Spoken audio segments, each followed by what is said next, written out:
ada beberapa hal, yaitu terkait dengan agenda kegiatan yang berlangsung dan akan dilaksanakan pada pagi hari ini.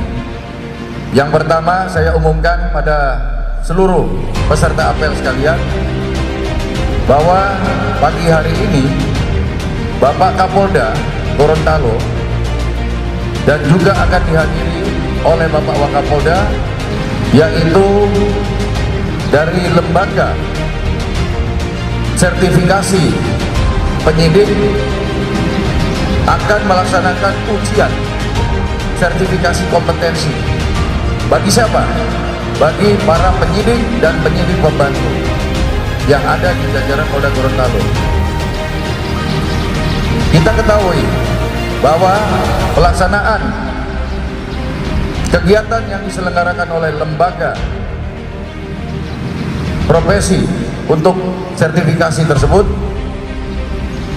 itu sudah berlangsung dari sejak program Bapak Kapolri kita, yaitu Bapak Badrodin Haiti.